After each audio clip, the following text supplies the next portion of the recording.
messieurs, bonjour, bienvenue dans le Saré. Nous allons aujourd'hui dans l'univers 2.0. Nous parlons non seulement d'Internet de façon globale, mais nous avons choisi de nous concentrer sur les réseaux sociaux. Le rapport entre les femmes et les réseaux sociaux, quel est-il? Combien de temps nous mettons sur Facebook, Instagram, Twitter, Badoo, LinkedIn et autres? Et donc, c'est notre sujet du jour. Vous allez voir que les femmes sont de plus en plus présentes sur les réseaux sociaux. Qu'est-ce qu'elles y font? C'est la question fondamentale que nous nous posons aujourd'hui. En deuxième partie, nous parlerons d'un sujet santé. Vous avez certainement entendu parler du choléra qui refait surface, mais aussi de Ebola. Pourquoi Ebola? Eh bien, parce que sur les réseaux sociaux, justement, on apprend que l'oignon soigne Ebola, on apprend que l'ail soigne Ebola, mais surtout que l'ombitacola soigne Ebola. Que disent les médecins? Nous allons le voir. Et puis, nous irons à la rencontre des parents pour la rentrée scolaire. Quel est le sac à la mode? Quels sont les sacs de classe tendance? Ce sera notre point focal. Bonjour ma très chère. Ma très chère, bonjour. Comment vas-tu? Je vais très bien. Ah bon. Ma très chère a tout dit. On va donc parler des femmes et des réseaux sociaux ce samedi. Alors, notre invitée d'aujourd'hui est une experte dans le domaine, non seulement donc de la télécommunication de façon globale, mais aussi elle s'est aiguillée à chercher des informations précises sur les réseaux sociaux pour nous aujourd'hui. Dans un instant, on va la présenter.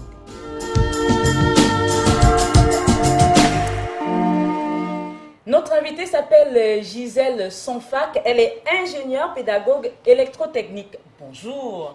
Bonjour Clarence, bonjour journaliste. Bonjour madame. C'est ça? Ah oui, c'est un vrai plaisir de vous avoir sur ce plateau. On va poser la toute première question qui peut paraître banale. Qu'est-ce que c'est que les réseaux sociaux? Merci déjà. Pour ce qui est des réseaux sociaux, je vais dire ceci, qu'ils soient sous invitation, professionnels ou alors ouverts à tous, les réseaux sociaux prennent de plus en plus de place dans notre vie. Alors avec des millions d'adeptes, déjà quand on voit Facebook qui compte aujourd'hui plus de 8 millions d'adeptes, nous allons dire que les réseaux sociaux ici sont pour nous un outil de communication et de changement. Donc, grosso modo, c'est ainsi que nous définissons. Outil de communication et de changement, dans quel sens? Dans le sens où nous utilisons tous les jours les réseaux sociaux pour, dans un premier temps, en ce qui concerne les entreprises de communication, ou bien les entreprises, c'est-à-dire de services, pour informer ou alors vendre les produits dont nous sommes producteurs et ainsi de suite. Aussi, ça permet à certains, c'est-à-dire ceux qui viennent, puisque c'est un carrefour d'échange entre ceux qui présentent les produits, à savoir les entreprises, et ceux qui viennent pour chercher de l'emploi ou alors acheter des produits. Donc, en ce sens, nous allons dire que c'est un outil communicationnel. Donc, c'est un média. Mais est-ce que les gens le savent depuis longtemps que c'est un média ou alors c'est un regain d'intérêt qui est né il y a quelque temps? Justement, par le passé, c'est-à-dire que déjà nous avons fait une étude en 2009 qui nous a montré que, c'est-à-dire de façon circonscrite, c'est-à-dire dans notre secteur, les femmes, surtout, ils vont y aller, je veux dire, pour des raisons pas très professionnelles. Et c'est vrai que j'allais en venir. Est-ce que les femmes sont suffisamment présentes dans les réseaux sociaux? Tout à fait. De nos jours, nous pouvons dire, au regard des statistiques, que oui, les femmes sont très présentes même sur les réseaux sociaux. Comme je disais tantôt, par le passé, les femmes y allaient pour chercher des relations amoureuses ou non. Maintenant, nous nous sommes rendus compte, c'est-à-dire au vu d'une étude que nous avons menée en janvier 2013, que de plus en plus les femmes vont sur les réseaux sociaux pour chercher autre chose que les relations amoureuses, c'est-à-dire que le travail, les informations sur la vie de tous les jours, puisqu'il y a des sites c'est-à-dire des réseaux sociaux qui, justement, ont été créés par des féministes. qui enseignent aux femmes comment, c'est-à-dire sur la sexualité, et ça les permet donc d'entretenir leur, c'est-à-dire de garder leur foyer, et ainsi de suite. Donc ça fait que les femmes n'y vont plus seulement pour chercher des amoureux, mais pour apprendre. Et continuer à y aller pour cela quand même, d'après vos études. Et continuer à y aller pour trouver... tout à fait, tout à fait. Déjà, si vous me permettez, je vais énoncer les chiffres. Oui, ça m'intéresse. Alors, moi, j'aimerais savoir quelle est la tranche d'âge qui est véritablement intéressée par les réseaux sociaux et qu'est-ce que cette tranche d'âge va chercher sur les réseaux sociaux. D'accord. Déjà en 2009, après, c'est-à-dire le rapport de notre sondage nous a montré que 72% des femmes camerounaises vont sur les réseaux sociaux, plus précisément sur Facebook, Twitter, Messenger.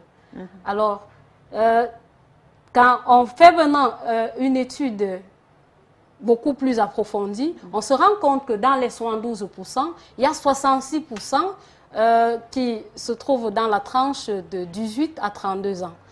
Bon, ces 66%, ils vont pour des relations amoureuses, le plus souvent. Ça rejoint ma très chère.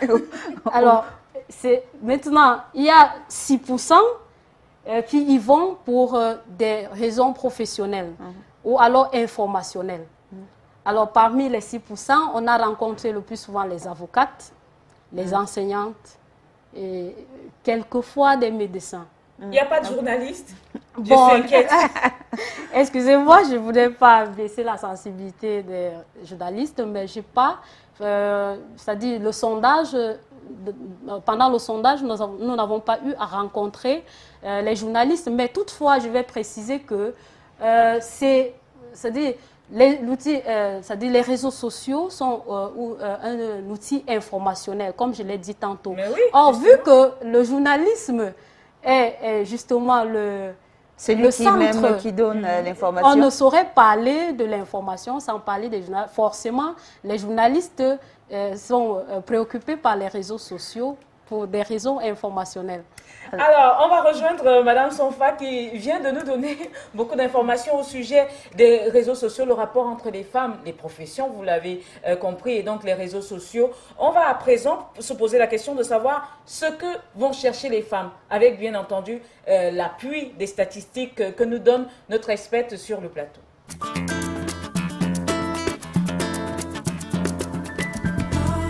Les réseaux sociaux, aujourd'hui, Sandrine Toa ne s'en sépare plus. Si l'accessoiriste y est allé au départ par mimétisme, aujourd'hui, les données ont changé. Je ne peux pas faire un jour sans me connecter. Pour mon travail, surtout. La jeune entrepreneur a su jouer des atouts interactifs des différents réseaux sur lesquels elle est inscrite. En dehors de Facebook, je suis sur Twitter et il y a sur mobile aussi, sur WhatsApp. Parce que les réseaux sociaux ont commencé aussi à s'exporter sur téléphone avec les applications. Une application comme WhatsApp, par exemple, un exemple simple, quand je finis de converser avec une cliente, par exemple, qui est en Suisse sur Facebook, je travaille sur sa commande et si je ne suis pas connectée sur mon ordinateur, sur mon PC, je peux lui envoyer les photos déjà par WhatsApp. Si la présence de Sandrine sur les réseaux sociaux s'explique par des raisons professionnelles, l'enquête 2013 du groupe GRIS sur le TIC au Cameroun révèle que 57% de présence féminine sur les réseaux sont à la recherche d'une cybermigration maritale. Certaines ne s'en cachent pas. Mon meilleur petit là-bas. J'ai eu une cliente ici à qui j'ai donné ce conseil. J'ai dit non, il ne faut pas causer avec les Arabes. Tant mieux t'embrouiller avec les vieux Français, d'autres nationalités, mais ne cause pas avec les Arabes. Elle me dit que non, il est sérieux. Je dis, il est sérieux, tu es sûr? Moi, je suis sur Internet. Il cause là, il cause là, il cause là. Il cause avec vous au même moment. Elle me dit que non, il est sérieux. Ce type a fait que la fille a même alerté toute sa famille. Il a dit qu'il allait venir et tout. Qu'ils doivent apprêter les choses. Mais sa famille a eu à dépenser. Elle ne croyait pas toujours. Puis un jour, je lui dis que non. Quand il sera 23h30, sors de chez toi, va dans un cyber. et tu te connectes en mode invisible, tu vas trouver cet arabe en ligne et il aura une webcam. Ça veut dire qu'il passe sa journée à le faire. Ainsi, le souligne-t-on, les réseaux sociaux ont vocation à faire prospérer les échanges, mais aussi l'intelligence collective. Quand on y va dans les réseaux sociaux, c'est pour communiquer avec tout le monde, dans le monde entier. Au-delà des rencontres, on sait que tous ces réseaux sociaux-là, aujourd'hui, constituent un important vecteur de développement. On peut par exemple énormément communiquer en profitant des réseaux sociaux. Il y a de nombreuses autres utilisations qui sont possibles. Donc on peut rester dans les réseaux sociaux, même sans déborder et aller faire de la recherche et puis se former sur Internet. On peut utiliser cela pour... On a par exemple vu des sociétés qui se développent en utilisant les réseaux sociaux. On a vu, je sais pas, on est capable de monter une petite start-up qui en quelques jours va énormément progresser grâce aux réseaux sociaux. Selon les chiffres de 2013, les médias les plus fréquentés au Cameroun sont Facebook, Twitter, Google+, LinkedIn. Le temps y consacré entraînant parfois l'addiction. Il y a des moments où on se rend compte que ça nous prend beaucoup de temps. On n'arrive pas à se concentrer peut-être sur le travail qu'on a à faire parce que peut-être on commente une photo ou bien une publication. Donc de moins en mieux, on se connecte sur les réseaux sociaux. Il est conseillé de faire usage des réseaux sociaux de façon lucide.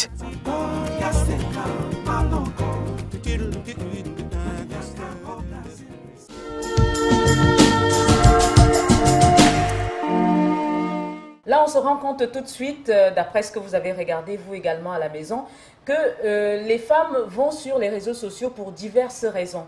Donc, relations amicales ou autres le relations travail professionnel d'ailleurs aussi. Comme on l'évoquait. Oui. Et donc, pour bien d'autres raisons, on a parlé de recherche aussi. Est-ce que vous avez beaucoup de cas, quand même, de plus en plus, qui s'intéressent à la recherche? Oui, Clarence, je vais dire que les chiffres ont évolué depuis 2009. Oui. Donc, le récent sondage de 2013 montre que on est passé de 72% de femmes intéressées par les réseaux sociaux à 92% au Cameroun. Et qu'est-ce qui justifie ce regain d'intérêt? Voilà, ça se justifie très bien du fait que les femmes sont de plus en plus intéressées sur le plan déjà académique par des filières industrielles. Ça fait qu'on a tendance à aller faire des recherches sur Internet pour compléter sa formation. Et pas seulement les filières industrielles, parce que le monde aujourd'hui est devenu c'est-à-dire un petit village un planétaire. petit village planétaire. Puisque nous sommes sur les réseaux sociaux, tout à fait. c'est la communauté. Tout à fait, tout à fait. Ça fait que on est amené, qu'on le veuille ou non, on est amené à aller chercher le complément d'informations ailleurs. Et les réseaux sociaux représentent, c'est-à-dire cet ailleurs-là. C'est-à-dire c'est là où on trouve ce dont on a besoin. Donc on voyage sans se déplacer. Tout à fait. Alors, est-ce qu'on peut certifier le fait que les femmes soient plus présentes dans les réseaux, sur les réseaux sociaux que les hommes, par exemple? Dans notre contexte, on peut dire, on ne peut pas affirmer cela. Mais quand je vois les récents sondages au Canada, on se rend bien compte que oui, les femmes sont plus présentes de façon générale sur les réseaux sociaux par rapport aux hommes. Et donc, si on fait une petite comparaison entre ce qui se passe ici et ce qui se passe ailleurs, ailleurs qu'est-ce que les femmes cherchent? Ailleurs, c'est pas très différent. Ailleurs, les femmes cherchent aussi les relations amoureuses. C'est pas une histoire d'Africaine ou bien de Camerounaise. Vous me rassurez. Vous me rassurez. Donc, que ce soit en France, aux États-Unis, les femmes y vont aussi pour chercher des relations amoureuses et amicales. Aussi pour des raisons professionnelles et informationnelles, comme nous l'avons si bien dit. Donc, qu'on soit ici ou ailleurs, les raisons sont c'est-à-dire presque les mêmes. Et parlons d'ici justement du Cameroun. Est-ce qu'on y a facilement accès à ces réseaux sociaux? Malheureusement, nous avons encore beaucoup de difficultés à accéder à la chose Internet, puisque déjà nos connexions ne sont pas aussi bonnes. De la dernière technologie. Voilà. Et par ailleurs, le niveau de vie ne permet pas à certains qui ont bien la volonté de s'offrir ce luxe, puisque dans notre contexte, c'est encore un luxe. Puisque quand vous faites le sondage, vous vous rendez compte que sur 10 Camerounais, il y a peut-être 2 qui ont une connexion Internet à domicile. Donc, là, ça rend la chose un peu plus difficile. Mais c'est pour ça que les gens se connectent beaucoup plus quand ils sont sur leur lieu de travail. Et ça pose un problème. Tout à fait. Mais vous n'allez pas me croire, mais je me suis rendu compte que même au lieu de service, il y a des patrons qui exigent que les employés libèrent les lieux à 17 h. C'est-à-dire parce qu'on ne veut pas qu'ils se servent d'Internet. Donc, ça complique un peu la vie à celui-là qui n'a pas les moyens de s'offrir Internet à la maison. Parce qu'il se dit, bon, à la fin de la journée, je pourrais rester au bureau pour travailler, mais quand déjà le patron refuse aussi, il exige que tout le monde ferme les portes et puis ça complique la vie. Voilà. Est-ce qu'on doit accepter tout le monde? Voilà. Non, pas forcément. Mais je dis, les réseaux sociaux, si vous me permettez, ça dit offre beaucoup de possibilités. Ça fait qu'on devrait encourager, et déjà j'encourage les femmes à s'y intéresser parce que il est vrai que comme toute chose, les réseaux sociaux offrent la médaille et le revers. Mais et donc le revers, c'est peut-être que les fausses identités, les arnaques. Voilà. Oui, la cybercriminalité, les femmes en sont vraiment. Ça dit parmi les victimes qu'on compte, les femmes représentent un plus grand pourcentage. Ça dit les abus, Est-ce que c'est pas surtout pour ces femmes-là qui recherchent des relations amoureuses? Tout à fait. Pas seulement ces femmes. C'est vrai qu'elles représentent le pourcentage le plus important parmi les abusés, les victimes des réseaux sociaux. Mais il y a aussi des personnes qui recherchent de l'emploi et ils se retrouvent en train d'être abusés parce qu'on leur dit donner de l'argent, on va faire ceci et cela. Donc, c'est pas... Alors justement, on se pose la question de savoir ce qui a changé dans la vie des femmes depuis qu'elles s'intéressent aux réseaux sociaux, ma très chère. Alors naturellement, on va suivre ce reportage qui retrace justement ce que les femmes ont appris grâce aux réseaux sociaux depuis qu'elles y vont. C'est vrai qu'avant, comme le disait encore Madame Sanfac, c'était pour d'autres raisons, mais maintenant qu'elles apprennent de plus en plus à faire un travail de recherche, qu'est-ce qui a changé dans leur vie? Nous allons suivre ce reportage.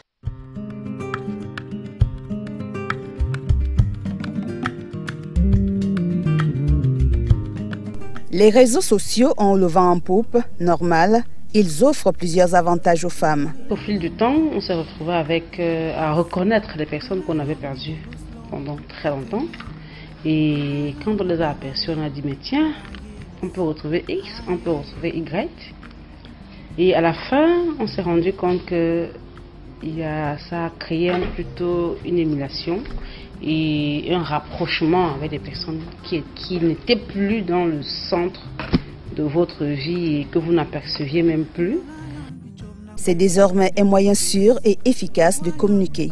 Je me connecte surtout avec mon téléphone, donc je peux passer presque 3 heures, je me déconnecte 1 heure, je me déconnecte 30 minutes, je me déconnecte, après je me reconnecte encore. Ce qui a aussi changé, ce sont les motivations des femmes. Les réseaux sociaux contribuent à l'équilibre de la personne parce que la femme veut améliorer la qualité de ses relations, c'est dans sa nature. Elle a besoin d'une relation de bonne qualité. À partir du moment où les réseaux sociaux contribuent à l'aider à améliorer, je considère que ça contribue à son équilibre en tant que personne humaine. Je veux plus m'informer des faits qui se passent partout dans le monde entier. Certaines s'en servent pour s'édifier, se corriger et même pour des raisons professionnelles. Je suis une adepte des réseaux sociaux puisque je fais des recherches tous les jours. Je cherche tous les jours. Je cherche quelque chose qui va donner un sens à ma vie, qui va me permettre à mieux élever mes enfants, mieux les encadrer et de savoir si ce que je fais pour mes enfants, pour mon entourage, c'est dans le bon sens. Ça m'a apporté beaucoup, ça a amélioré mes pensées, mon sens de vie. Je peux dire que ça m'a rééduqué, quoi. Il y a des choses que je ne savais pas, des comportements que j'affichais envers les uns et les autres que je ne fais plus. Cependant, la médaille a son revers. Beaucoup de femmes sont abusées. Beaucoup de personnes aujourd'hui présentent des fausses identités à travers les réseaux sociaux et bien des connaissances, et on en parle également, des personnes qui se sont fait arnaquer ou alors avoir par des profils erronés. Il y a des hommes ici qui mettent des profils des femmes. Ils se font passer pour des femmes, l'arnaque, puisque maintenant le monde d'aujourd'hui, quand on parle, même si on qualifie maintenant le Cameroun, des pays corrompus, c'est à cause de l'arnaque. Il y a plein de personnes qui viennent ici me dire que non, peut-être les belles filles qui ont eu à scanner des photos chez toi, est-ce que tu peux nous les donner? J'ai dit non. Pourquoi? Ce n'est pas peut-être pour faire du mal à ces filles, c'est juste pour utiliser ces photos et montrer un peu aux gens que ce sont eux. Leur nature sensible étant leur tendon d'Achille. Elle va facilement tomber dans le panneau, comme on dit, et puis oui, ça dans le monde, quand on regarde même la proportion des personnes qui se sont fait vider leur compte parce qu'on avait piraté la carte de crédit, parce qu'on avait, oui, assez souvent c'est les femmes. Parce qu'on sait par exemple que la femme va être beaucoup plus sensible. Si vous lui racontez une histoire poignante, elle va beaucoup plus facilement compatir à votre sort que si ça avait été un homme. Au-delà de cet aspect négatif, les réseaux sociaux restent avantageux pour les femmes. Il convient simplement de trouver l'astuce qu'il faut pour les rendre plus rentables.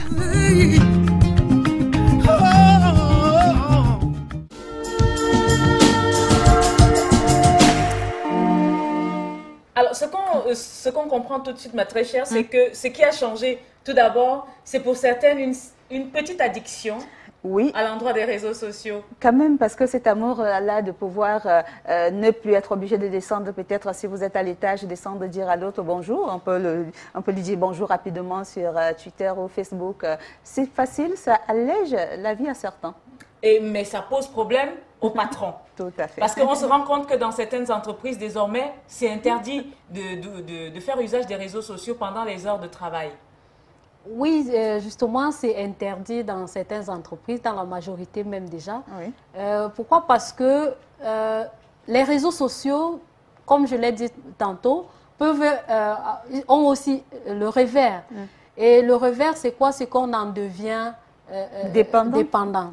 Et quand on devient dépendant des réseaux sociaux, c'est très dangereux parce que non seulement on court le risque de s'isoler, c'est-à-dire de fuir même la présence des autres, la chaleur humaine, mais aussi on peut aussi devenir dépressive.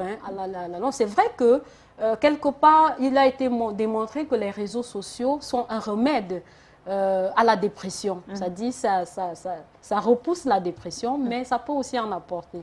Et est-ce que là, bon, je prends le cas des patrons, on parlait des patrons qui ne sont pas très contents de plus en plus. Peut-être que cela pousse également, il y en a qui s'intéressent beaucoup plus à ces réseaux sociaux et puis à tchatcher par exemple et négligent leur travail. Ça arrive aussi.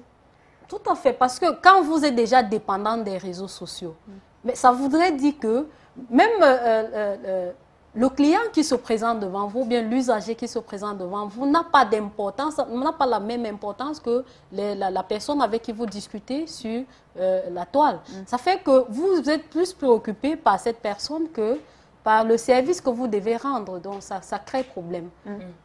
Alors, moi, je reviens sur la question de cette dépendance et je vais vous poser la question. Le point de vue de M. Léonard Dogmo, c'était qu'on peut inverser justement la vapeur.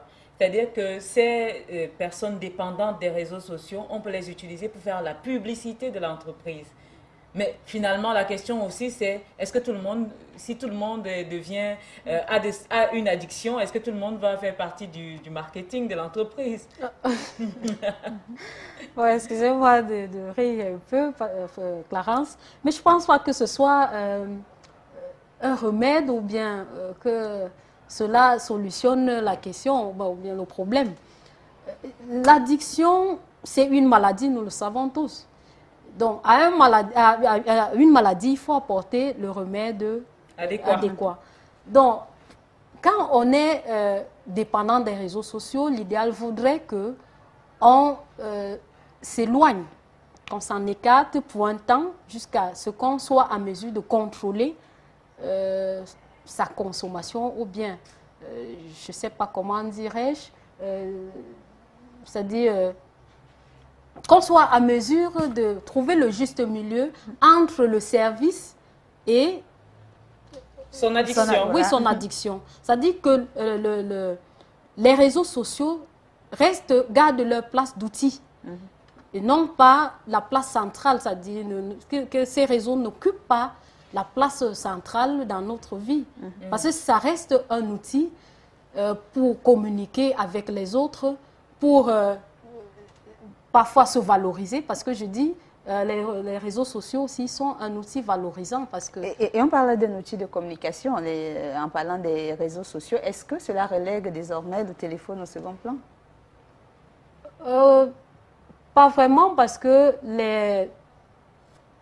c'est-à-dire les deux, si on fait une hiérarchisation, on va se rendre compte que les deux sont au même niveau, quelque peu. Bon, avec les réseaux sociaux, ce plus-là, dans ce sens que vous permet de visualiser, eh bien, vous pouvez voir la personne avec qui vous communiquez, vous pouvez présenter, comme par exemple dans Facebook et autres, vous pouvez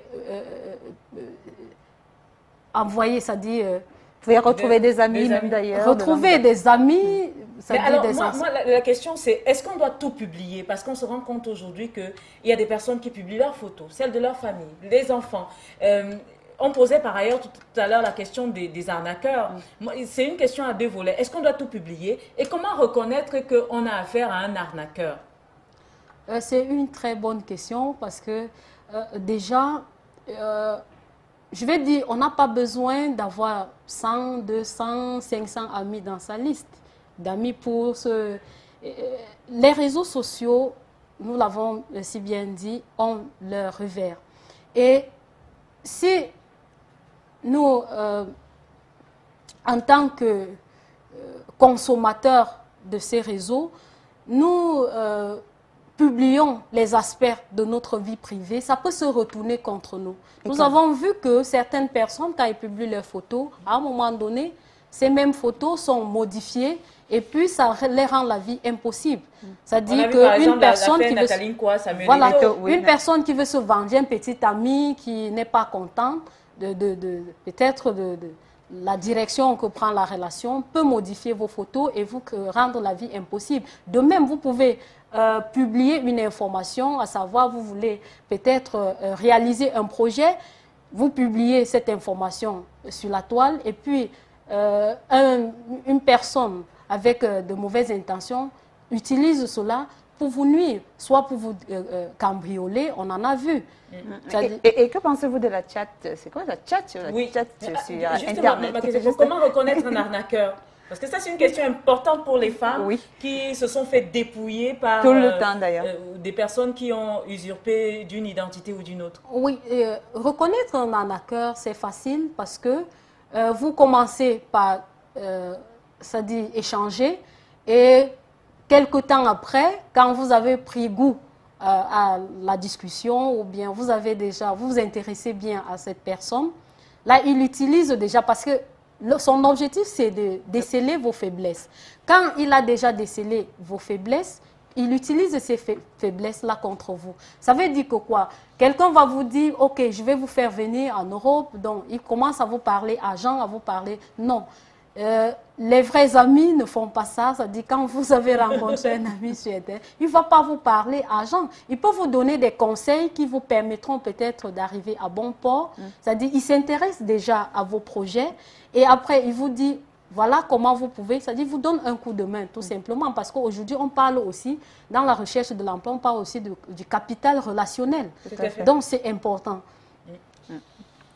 Journaliste, la question de la chat. Voilà. Que pensez-vous donc de la chat sur Internet? Parce qu'on nous a dit, des fois, même on a vu des gens, des personnes se marier parce qu'ils l'ont fait et d'autres couler des larmes parce qu'elles ont été vraiment déçues. Alors, vous en pensez quoi? Moi, personnellement, je ne suis pas fan des chats. Pourquoi? Parce que je me dis, quand on rencontre une personne, il y a un phénomène qui se produit. Et c'est ce déclic qui vous fait savoir si vous pouvez aller loin avec cette personne. Mais déjà sur les réseaux sociaux, je peux vous dire ce que vous voulez entendre. Je peux vous faire croire que je suis ce que je ne serai jamais. Donc, ça fait que c'est... J'adore cette phrase. Oui. Ça retrace exactement ce qui se passe. Justement, parce qu'on dit l'homme est un être en qui il y a du jeu. Ça veut dire que je peux jouer votre jeu et c'est moi qui mène le jeu. Ça veut, je vous amène où je veux que vous alliez. Conclusion, allez, non, oui, c'est pas bon. On a compris. Allez, on va prendre le dernier angle de notre sujet. On a parlé de chat, on a parlé de fausse identité. Maintenant, en tant que femme, quand vous y allez, comment faire pour rentabiliser? On a rencontré quelques exemples. On a les Way de Mimi, par exemple. Hein, ce sont ces dessins animés qu'on a connus grâce aux réseaux sociaux. On a Coco Lago. C'est une Camerounaise qui, aujourd'hui, est tellement célèbre. Elle a créé une communauté qui a plus de 50 000 personnes.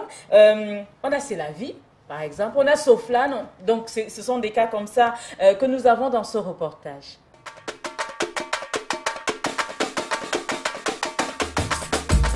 Les réseaux sociaux facilitent le champ de communication entre individus ou groupes de personnes. Il suffit de les utiliser à bon escient. Je fréquente les réseaux sociaux depuis 4 ans déjà, particulièrement Facebook, Twitter. Et ce qui m'a poussé à aller sur ces réseaux, c'est juste la curiosité d'abord, ensuite le relationnel. Quand je vois quelqu'un sur Internet, là, il me dit qu'il va chercher le mari ou c'est la femme ou c'est quoi là, donc je vais mettre là, moi je ne pas ça. Il y a Facebook, Instagram, Twitter.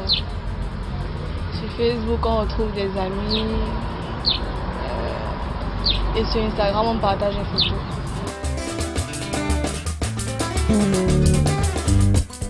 Aujourd'hui, il meuble le quotidien de nombreuses Camerounaises qui y ont trouvé, déclare-t-elle, une deuxième famille.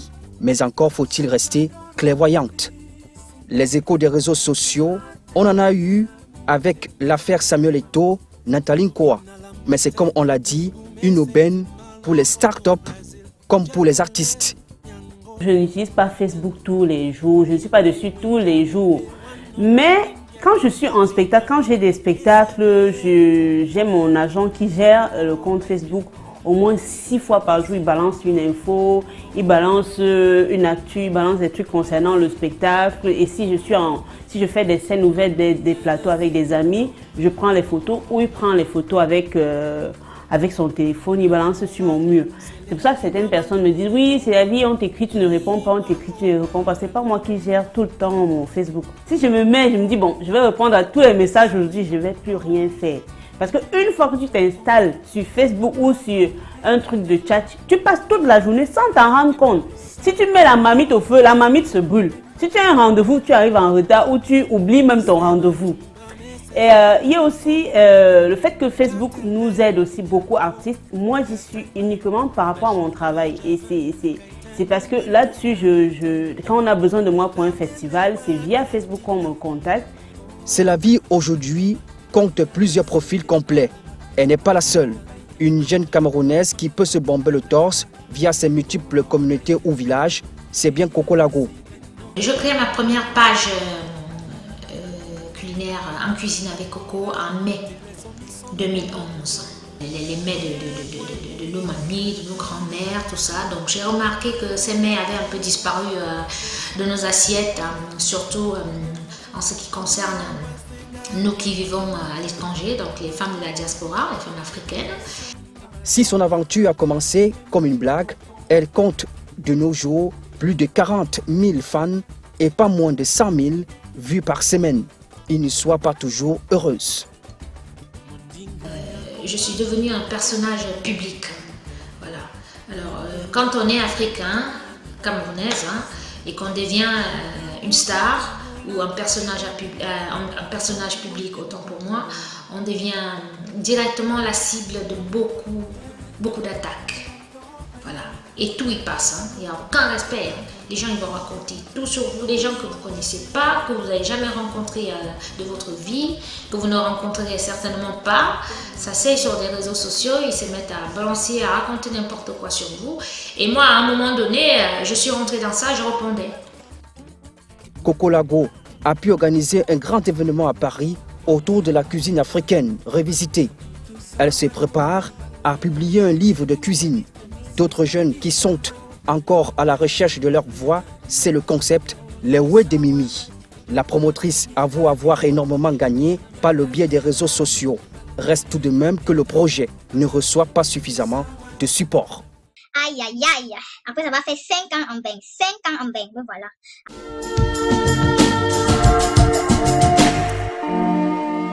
Alors, on se rend compte qu'on peut créer une start-up grâce aux réseaux sociaux. On oui, enfin des avantages. Voilà, on peut se faire une notoriété via les réseaux sociaux. Oui. Bon, ça c'est ce qu'on... Mais il faut avoir des astuces pour... Je ne sais pas s'il faut des astuces ou alors s'il faut être régulière sur les réseaux sociaux pour avoir autant d'atouts. Non, en fait, le conseil que les experts donnent aux utilisateurs des réseaux sociaux, c'est quoi? C'est que, oui, faites-vous des amis, cherchez, c'est-à-dire publiez des informations personnelles sur la toile, mais seulement il faut trouver, c'est-à-dire être malin, comme on le dit au quartier. C'est-à-dire que ne pas en abuser. Généralement, on conseille de se connecter pas plus de 15 minutes par jour sur... c'est-à-dire quand vous arrivez au bureau, vous vous connectez le temps de... Il y en a qui passent toute la journée. Oui, là, ça devient... C'est une maladie déjà, ça devient la dépendance. C'est-à-dire vous connectez, vous avez 15 minutes, vous connectez, le temps de consulter vos messages et tout, et puis de répondre, de relancer vos amis. Et généralement, oui, il y a des pages officielles, souvent. À quoi elles servent exactement? Des pages officielles? Oui, sur par ces exemple, réseaux. pour une styliste. Là, on a une jeune styliste que moi, j'ai rencontrée, que je n'ai jamais vue physiquement, mais que j'ai rencontrée via Facebook. Elle fait des choses vraiment excellentes pour ma part, c'est mon point de vue. Et j'ai pensé qu'il fallait la mettre également dans ce reportage. Ah, d'accord. Nous avons dit que c'est une plateforme d'échange, en fait. C'est-à-dire, elle a cette page pour montrer c'est-à-dire pour vendre son savoir-faire. C'est ça qui vous a flatté, parce qu'elle fait de bonnes choses. Et une autre personne va y aller pour apprendre de cette personne. C'est-à-dire que comment je fais pour c'est-à-dire pour vous rencontrer et apprendre un peu de ce que vous savez faire, de ce que vous offrez, parce qu'en fait, elle offre des services. Alors, ces pages-là sont réservées aux personnes qui, on peut les appeler les entrepreneurs, ceux qui entreprennent et qui veulent vendre, c'est-à-dire qui veulent montrer leur savoir-faire. D'accord. Voilà. Matagère? Oui, je ne sais pas si j'avais certainement une dernière question. J'aimerais savoir, généralement, on va prendre le cas de Facebook, parce qu'on en utilise presque partout. Alors, il y a quand même des consignes qu'on donne. Est-ce qu'on devrait les respecter? Parce qu'on a parfois l'impression qu'ils nous permettent quand même d'éviter des arnaques, mais on réussit quand même à se faire arnaquer. Alors, on devrait prendre leurs consignes très au sérieux ou pas du tout? Il faut prendre ces consignes au sérieux parce que c'est suite à des abus, c'est-à-dire ce sont des résolutions qu'on a adoptées, qu'ils ont adoptées, c'est-à-dire les fondateurs de ces sites ont adopté après un certain nombre de plaintes. Et ils se sont dit, bon, en prenant telle précaution, on peut éviter. Donc, vous savez, il est toujours préférable de suivre ces conseils. Et en plus des expériences des autres, on peut aussi s'inspirer des expériences des autres pour... savoir comment se comporter. Pour savoir comment se comporter. Merci beaucoup, Gisèle Sonfax. Ça a été un gros plaisir de vous avoir ici. On espère que pour un autre sujet, vous viendrez avec autant d'enthousiasme. On va parler à présent santé. Vous savez que le choléra refait surface et donc on a dénombré 2 cas dans le littoral, tandis qu'au nord, on en parle beaucoup plus. Pourquoi cette épreuve de force avec une maladie endémique? Nous avons rencontré un médecin suffisamment outillé pour nous informer sur le sujet. Les cas de récidive du choléra à Douala sont liés à l'endémie de la maladie dans la région du littoral, des facteurs favorisant y prétend le flanc. Quels sont les déterminants du choléra? C'est la promiscuité. C'est la présence des quartiers sans latrines. C'est la présence des drains infectés. C'est la consommation d'eau non sécurisée, donc non potable. Ainsi, 49 cas ont été dénombrés en 2012 et 2 cette année 2014. Mais il ne s'agit que de cas suspects, non confirmés, ce qui entraîne une garde permanente. Donc s'il y a un cas tout de suite, d'ici 2 minutes je serai au courant. D'ici 3 minutes je vais informer le délégué. D'ici 4 minutes le délégué va informer le ministre. Ce sont des maladies qui sont sous surveillance et pour lesquelles nous avons une riposte immédiate qui est prête. En ce moment, au niveau de la région du littoral, nous avons depuis l'année passée prépositionné les médicaments au niveau de tous les CTC. CTC, ça veut dire centre de traitement du choléra. Hormis le qui-vive des autorités sanitaires, les populations sont invitées à suivre des règles strictes d'hygiène. Il ne faut pas manger les aliments qu'on achète au bord de la route, n'importe comment. Au préalable, il faut les réchauffer s'ils sont des aliments qu'on peut réchauffer. Si ce sont les crustacés, l'idéal c'est de s'en passer souvent.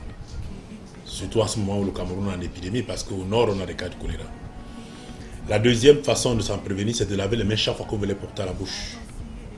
Et la troisième mesure, qui est une mesure individuelle toujours, c'est qu'il faut sécuriser de l'eau de consommation. Et pour sécuriser l'eau de consommation, il y a 2 techniques qui ne posent aucun problème, qui sont faciles à utiliser. La première technique, c'est de la chauffer. Dès que l'eau a ébullition, on a tué tout le vibrio du choléra. Et pour la plupart du temps, on a même tué tous les germes qui provoquent les diarrhées.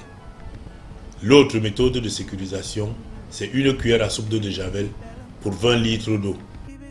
Le coordonnateur du Centre régional pour la prévention et la lutte contre les épidémies du littoral appelle à la responsabilité de tous et de chacun.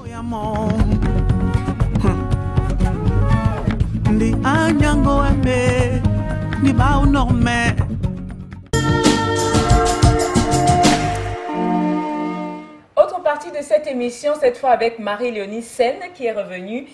Bonjour Marie-Léonie. Bonjour Clarence, j'analyse. Ça fait plaisir de te revoir Marie-Léonie. Moi aussi. On parle d'actualité, on commence donc par le corps disparu de cette petite fille de 4 ans qui a été retrouvée. Oui, il s'agit de Emilienne Ngombatiama qui a été exhumée dans le village de la Léquier où elle avait été enterrée. Elle repose désormais à Ekba dans l'Union Ekele. Le corps de la fillette de 4 ans avait été remis à une famille autre que la sienne à la suite d'une confusion. La famille Ngono avoue donc avoir constaté le méfait une fois sur le lieu des obsèques, mais n'avait pas les moyens financiers pour rebousser chemin. Ils ont donc mis en terre un enfant de 4 ans en lieu et place de leur fille de 6 ans.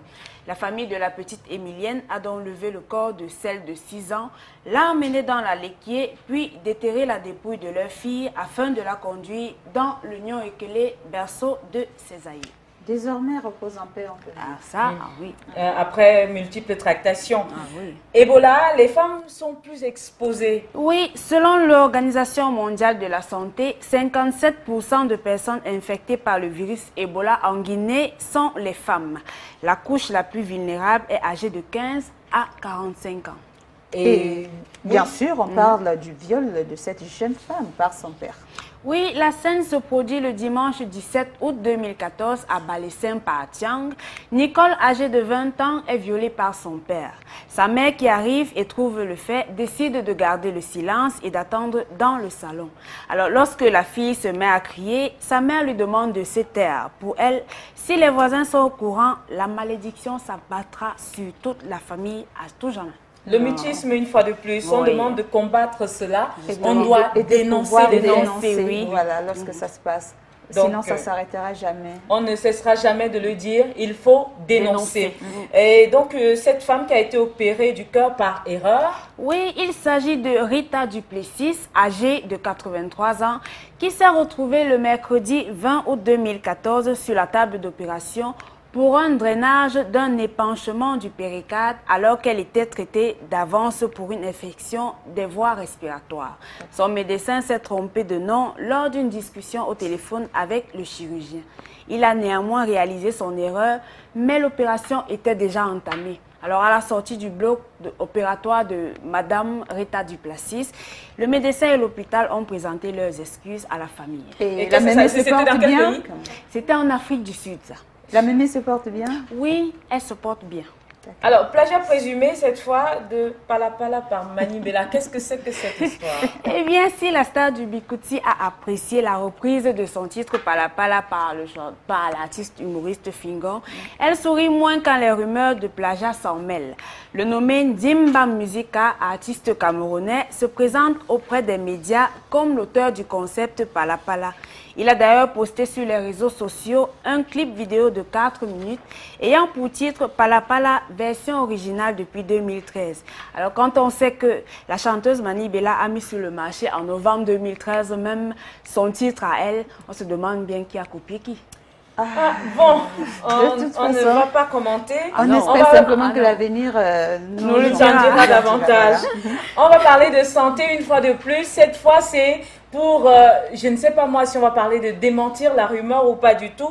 L'ombitacola, l'oignon, l'ail, est-ce que tout cela soigne Ebola? C'est peut-être la question que vous vous posez. Réponse dans cet élément. Qui naissent dans la tête de certains Camerounais. C'est pas médical ça. Moi je parle médical. Moi je suis un médecin. Je fais la médecine moderne. Je ne fais pas dans les méthodes de charlatan. Nous n'avons aucune connaissance là-dessus. En matière d'Ebola, nous avons un sérum qui vient d'être testé chez 2 Américains avec des résultats très positifs. Ceci nous a été confirmé hier. On nous a même présenté les 2 Américains. C'est le seul sérum que nous avons en ce moment. Notre travail maintenant, c'est avec les autorités de l'aéroport, tous les intervenants à l'aéroport, c'est que nous épluchons les manifestes. Nous épluchons tous les passagers qui descendent de ces avions, surtout les avions qui viennent de l'Afrique de l'Ouest, pour voir et leur demander quel est leur itinéraire. Nous avons une fiche prépositionnée maintenant à l'aéroport que quelqu'un remplit, qui nous permet de voir l'itinéraire de chacun. Et quand vous sortez d'un de ces pays, nous vous suivons pendant 21 jours.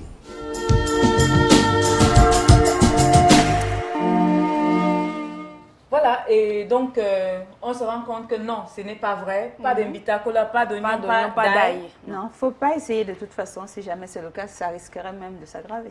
Voilà. Et pour tous ceux qui en mangeaient déjà, qui en consommaient déjà, n'augmentez pas la dose. Vous allez avoir une overdose pour rien.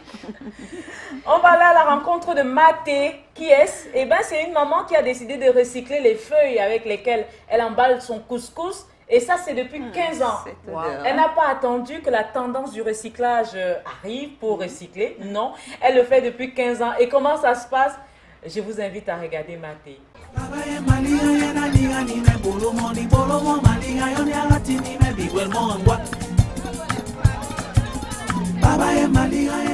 C'est depuis 15 ans que Maté se rend au marché Dakar à Douala, 2 à 3 fois par mois, pour s'approvisionner en feuilles. À 35. Actuellement, on achète une feuille à 5 ans à cause des carburants. On dit qu'on a tout augmenté les prix, que tout est cher. Comme elle, de nombreuses femmes connaissent les vertus de la partie mince et plate de la plante pour notre santé. Moi, je n'ai jamais utilisé le nylon. On voit les feuilles devant moi, j'emballe le couscous avec le foufou, tous les coquilles avec. Les feuilles sont naturelles, c'est bien pour la santé. On dit que le plastique donne trop de maladies. Avant qu'on en lui-même, je n'utilisais pas mal le nylon. Hein. C'est ça qui est bien. De retour du marché, Maté allume son feu de bois. Elle est tenancière d'un tourne d'eau dans lequel elle propose du couscous à ses clients. Ce couscous, elle refuse de l'emballer dans du plastique. Ça donne un bon goût. Même si le couscous passe la nuit, tu peux réchauffer le matin, sans problème. Alors que dans le plastique, tu ne peux pas réchauffer. Et avec les feuilles, ça a un bon goût. La particularité ici, c'est que Maté recycle ses feuilles. Après le premier usage, elles ne sont pas jetées à la poubelle, mais lavées et conservées au réfrigérateur. La première fois, je conserve, je mets au congélateur. Quand je vais repréparer, je retire, je relave. J'emballe encore le couscous. 2, 3 fois. 4e fois, je peux jeter. Les clients sont satisfaits de ce qu'ils consomment et en témoignent. Couscous maïs avec du ndolé et du poisson sec à l'africaine. Moi j'aime venir ici manger chez Maman Maté. En tout cas c'est comme ça qu'on l'appelle. Non seulement le plat est bon et quand tu manges, bon, tu peux rentrer chez toi en paix. Les troubles de ventre par rapport à d'autres endroits, là tu es tranquille ici. Donc le repas est quand même parfait. Depuis que je mange maté, elle a toujours emballé son couscous avec la feuille. Ce n'est pas la venue du plastique, comme on est en train de dire, ou bien biodégradable. Elle a toujours emballé son couscous avec de la feuille. Oui, là, c'est ta particularité. Que ce soit couscous, que ce soit cookie, que ce soit ce qu'on peut emballer, c'est toujours avec la feuille. Maté déclare avec fierté qu'avant la médiatisation de l'interdiction de l'usage du plastique pour la protection des aliments chauds, elle ne s'y était jamais accommodée. On peut arrêter en main comme ça.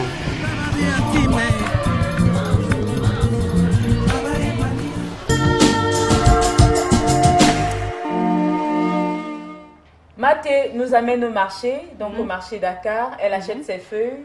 Elle dit que c'est une odeur particulière. Voilà. Elle n'a jamais essayé d'emballer son couscous dans du plastique. Oui. Même si c'est du biodégradable. Non, encore que ça, c'est encore plus grave. Voilà. Si on s'y essaye. Et c'est depuis 15 ans qu'elle préfère emballer son couscous dans des feuilles, telles qu'on le faisait, telles que nos parents le faisaient. À l'époque, cette belle époque de nos ancêtres. Et si on parle de nos aïeux, on ne peut pas ne pas parler d'idées reçues. On ne laisse jamais un visiteur sur le pas de la porte. Oui, ma très chère. Non, c'est interdit. Et tu fais bien de le dire aussi sérieusement. Je suis sérieuse. Et oui, nos ancêtres donc sont catégoriques là-dessus. Si jamais vous entendez quelqu'un qui frappe à votre porte, alors, et qui, comme chez nous, on sait généralement, on n'attend pas entrer pour véritablement rentrer dans la maison. Parfois, la personne est déjà au seuil de la porte parce que c'est peut-être une connaissance. Alors, dites à cette personne rapidement d'entrer avant de ressortir, parce que si jamais cette personne ressort, ce n'est pas bien du tout pour vous. Parce que les ancêtres ont dit jamais, il faudrait se placer au seuil de la porte et repartir. Alors, sous d'autres cieux, c'est juste un signe de politesse. Ça veut dire, lorsque vous frappez, on vous dit « Entrez, je vous en prie ». Chez nous, en réalité, si on vous dit « Entrez », c'est parce qu'on est en train de protéger nos propres intérêts. Ma très chère, demande-moi comment. Comment ça? Qu'est-ce qu'on doit faire? Il se passe justement que si cette personne s'est déjà placée à la porte, au seuil de la porte, et d'accord, c'est vrai, peut-être que son visage ne vous dit rien et puis ça ne vous intéresse pas, vous n'avez pas envie de le voir sur le coup, vous lui dites d'accord, reviens plus tard. Mais non, c'est une erreur. Alors même si son visage ne vous intéresse pas, préférez qu'il reste là, qu'il rentre même quelques secondes. Parce que s'il s'en va directement, vous venez de perdre vos richesses futures.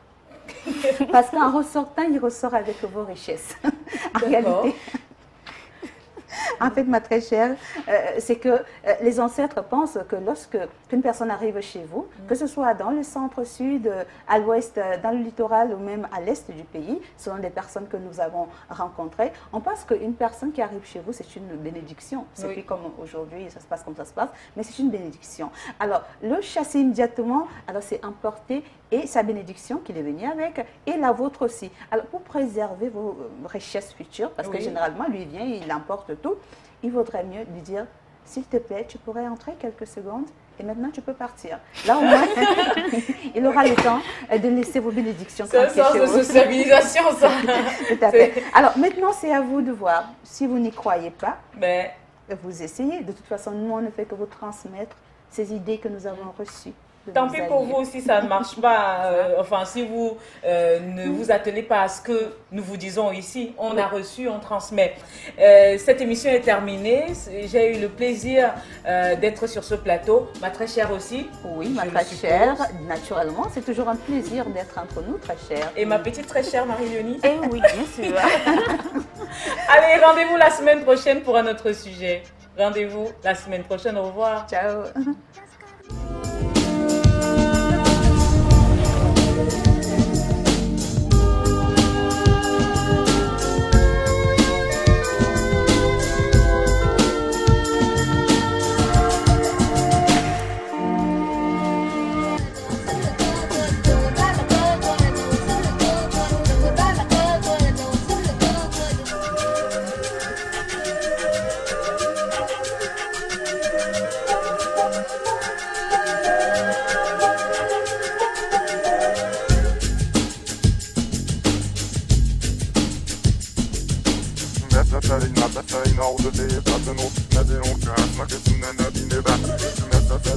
Salam